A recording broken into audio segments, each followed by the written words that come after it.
to find out what he neglected, what he did that was wrong, what he spent that he shouldn't have spent, the kind words he should have spoken but didn't, unkind words that he should not have spoken but did. All these things in a nice, quiet retrospection over a period of 20 or 30 minutes at the end of a day will help the individual to find out how he really lived. And the interesting point about that is this process of retrospection, what is behind it? What would make us do this? Why would we want to know something more about ourselves? Why should we want to correct some mistake? The answer gradually becomes apparent as we do the retrospection, namely that wherever we did that which was not right, the consequences were bad. Whatever we misrepresented hurt us. Whatever we neglected left us less reliant. We became less and less thoughtful because we made no effort to determine the consequences of our own conduct. All of this gradually releases into us a realization of something, namely that there is nothing in this world that we can think, feel, or do that does not have consequences. And these consequences are part of the law, and they relate to the being in the body. It is not the mind that punishes us. It is life that punishes us. It is not the emotion that destroys us because we have misused it. It is because the energy in the emotion was ruled by universal law and we broke the rule. Behind everything is an eternal flow of quiet, smooth life. And wherever it becomes choppy, it's because of something we do. Now, we may say that we like that kind of variety. We'd rather make a few mistakes because it's interesting. But unfortunately, these interesting mistakes gradually undermine character. We cannot tolerate them. But the answer, of course, is to find something that is more interesting, something that is more happy than the mistakes that we have been depending upon for variety.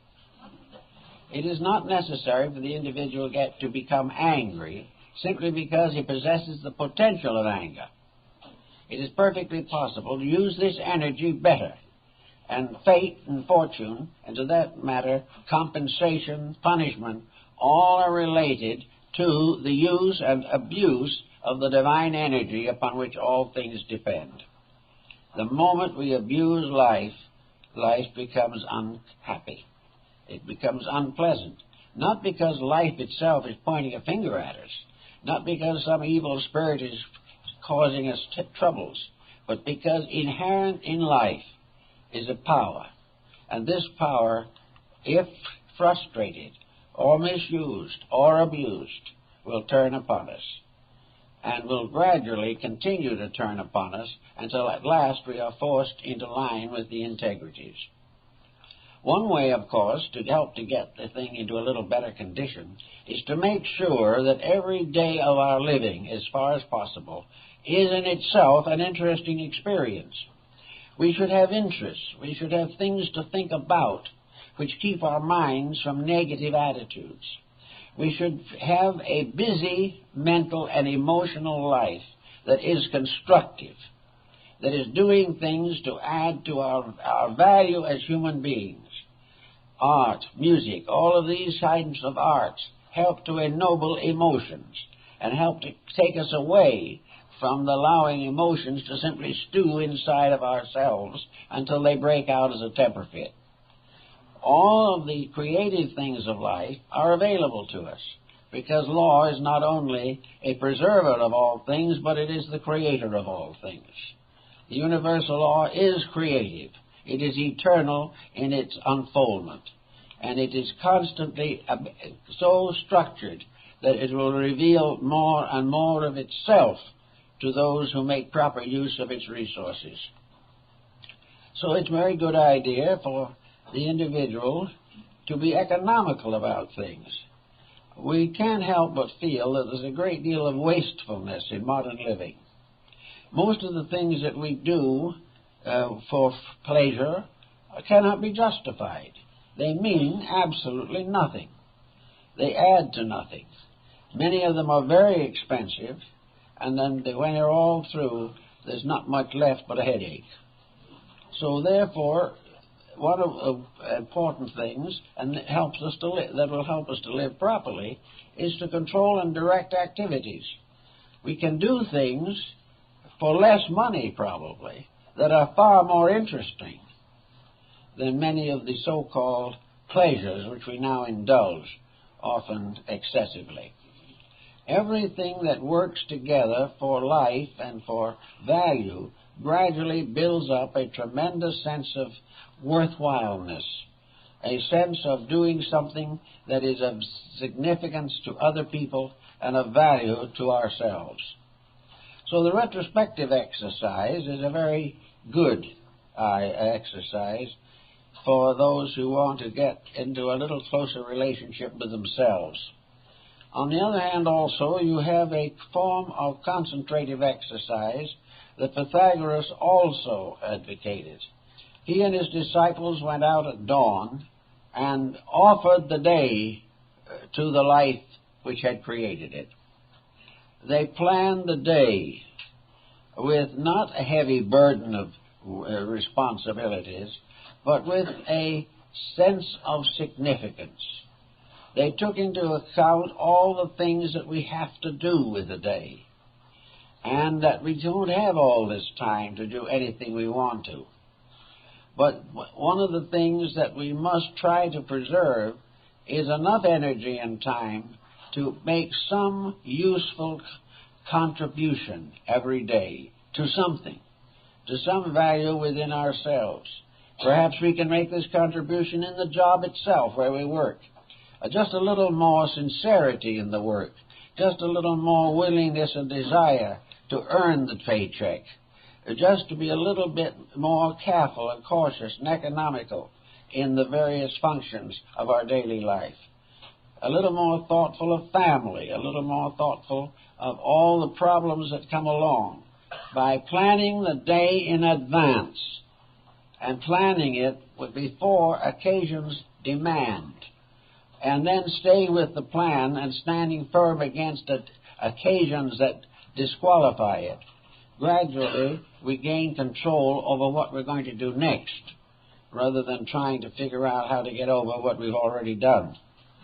So little by little, we gain a homogeneity, an integrity, a consistency, and a onefulness, a purposed life. Now, absolutely no one can be really happy who is bored. And nearly everyone is bored who isn't doing something useful. Boredom is nearly always associated with excess and corruptions of one kind or another. We try to do something to forget the fact that we're not doing anything. So in these things, you start looking inside yourself, and you try to measure out and say, I have an allotment. I have so much energy every day. I pay for this energy by the fact that I use it, and as I use it, I live in a limited amount of time. Therefore, I can only use this particular form of energy in this particular way while I am embodied in this world. Therefore, I want to make the most of this energy. I want it to help to build a better world. I want to find the pleasure in myself that comes from being useful rather than ornamental. I want to do things that make meaning. And also, I do not want to support extravagance. I do not want to dissipate or do these things which have no value to the life within us. Perhaps one of the simplest ways the old Christian mystic always used, the symbol of Christ knocking at the door. This universal power in us we can term the only begotten of the Father. It is the life itself, and it as a force that is forever knocking at our door. It is knocking through the medium of the heart and through the love and thoughtfulness and wisdom that comes from dedication to principles. And every day we live, this divine power is seeking to come through us. It wants to express itself in the creature which it has fashioned, for man is the noblest and most completely integrated form of life that we know. Man has the greatest potential. He has the greatest power to be, to do, to use the divine energies. He can actually help to restore the world which his ancestors destroyed. He can bring about now the conditions which will advance the destiny of descendants and help to leave a better world behind him. But between him and this achievement is always the arrogance, the ambition, and the self-centeredness, the selfishness that comes from his desperate effort to become important in the material world. We should have learned before this that it doesn't make any difference whether you're the most humble person in all the world or whether you are one of the world's great dictators. You're going to go to sleep in the same earth. Therefore, this idea of trying to own the world is a fallacy, for no one can own more than the amount it takes for his own body. And the rest is ambition, arrogance, and superstition. So we try to do something as we go along to release and venerate this life in ourselves. We want to think of our bodies as temples, as sanctuaries of a divine power. Whether we're rich or poor, whether the humblest of all native primitive people or the most highly evolved that we can imagine, we are all living houses of worship for the life that is within us. And in this life, in this temple, is the heart, which is the high altar. And here it is that the divine spirit abides with us. Our body is a living house of a living God. It is a place of worship. It is a place to dedicate to life. And each one, in the course of time, through the maturing of his own inner life, becomes an apostle of the life in the heart. He receives ordination, and every human being is potentially a minister of the Lord, a priest forever, after the order of Melchizedek, Prince of Salem. Every part of us is finally going to become a servant dedicated to the eternal in ourselves. Until this happens, problems will not end. Until this happens, the values of our lives will be uncertain. But it is very important to begin to think about it and try little by little to live according to this eternal power rather than to live according to the temporal attitudes and opinions of our own natures. It is very, very valuable to even make a little start and say to ourselves, today I will not waste that time again. Today I will not become an alcoholic. Today I will not increase my miseries and sufferings through perversities of mind, emotion, or body. I will not worry over that which cannot be changed. I will endure with patience that which is necessary. And I will find in the end that by accepting these problems rather than fighting them, I come through the end of the day with much more energy that can be devoted to better things. After all, this is really, in a sense, the mystery of the Eucharist. This is the mystery of the Last Supper. For this divine energy feeds us all. It is the source of every moment of our existence. It is not only the energy in ourselves that feeds us, we are also fed by the energy in other things that sacrifice themselves for our good. The energy in the wheat, in the flour, in all the different fruits and vegetables. The energies in all things become part of a power to restore our own material existence. And this vitality that we talk about with vitamins and all that, this is simply the same divine energy on a lower level of function.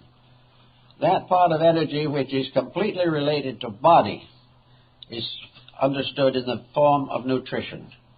It prevents us from losing our lives for lack of food. And the alchemy of digestion and transformation within ourselves is nature's supreme mystery as far as physical matters are concerned. And therefore we have a kind of Eucharist here. One energy feeding all things. One life living in all things. And one life dedicating all these other lives, like the disciples at the Eucharist, to go forth and spread the gospel, to go and heal the sick, and comfort the sorrowful, and all these different things, and raise the dead. And in raising the dead, raise the individual who is completely locked in his materialism, for though he may be walking around, he is still dead. He is dead until life lifts him up into purpose. Until he has a purpose, he is not alive. And that one purpose must never be self-interest, because that makes him more and more a kind of Antichrist. It makes him more and more away from the great flow of life. We are all living by the shores of the river of life, and we are all dependent upon it. And the answer to it is that this river of life is our God. It is the Spirit of all things, in the innermost and the furthermost. It is the Spirit in the tiniest mote floating in the sunbeam. It is the Spirit in the vast galaxy which exists in space. All these things are moved by one energy, one life. And all these things survive because they obey the laws of that energy. And man, as Aquinas has pointed out, having a certain limited ability to function according to his own mind, determinism, he is capable of the mistaken decision. Because he has the right to choose, he may choose that which is best or that which is not best. But by the choice, he is disciplined. The reason man must make a choice himself is because he is not a creature that is a slave to anything. His final enlightenment comes through self-determination. By choosing that which is right, he becomes right. And by becoming right, he uses the energies of space to preserve that which is right for himself and others. Now we are in the shadow of very heavy times at this moment, and they're very discouraging to many people. But we have to realize that this great life, which is moving through everything, has its own rules and can never fail. Ultimately, this life will bring all things home to itself again. It will prove out over infinities of time that the lessons that are necessary must be accepted. But by accepting the lessons, either by choice or necessity, we are growing toward that which is our own inevitable destiny, the destiny to fulfill the divine plan, the destiny to realize that we too are divine beings capable of determining right and wrong, capable of living according to law or according to the bodily pressures of environment. We can win the fight, but we can win a little every day. And every day when we make the smallest victory, there will be a little more of happiness and a little less of pain. Every day, one step forward, even a small decision, will strengthen us for another one tomorrow. And gradually these right decisions will bring us enlightenment and companionship in the spiritual adventure of existence. These are the things that are important, and we hope that everyone will give a little special thought to them in his own way. Well, I guess that's all we can do right now, but I've got a couple of announcements to make that I think are important. This afternoon, we are having a memorial service at 1 o'clock for Leon Edwin Case. He has been with our organization for many, many years, and has been a very fine and wonderful person, and was one of the founders, apparently, of a group here, of Foot Reflexology Awareness Association. And he has quite a group around him, or had it, and was a great inspiration to many people, and a very good friend of ours. So at 1 o'clock this afternoon, there will be a memorial service for Mr. Case here, and the members of the Foot Reflexology Association are providing the refreshments, so that today we will not have our refreshments. They all will be by courtesy of this organization in memory of Mr. Case. But it means, however, that you will have to make a great decision of integrity and unselfishness, because you will have to wait for the refreshments until after the memorial service is over. Thank you very much.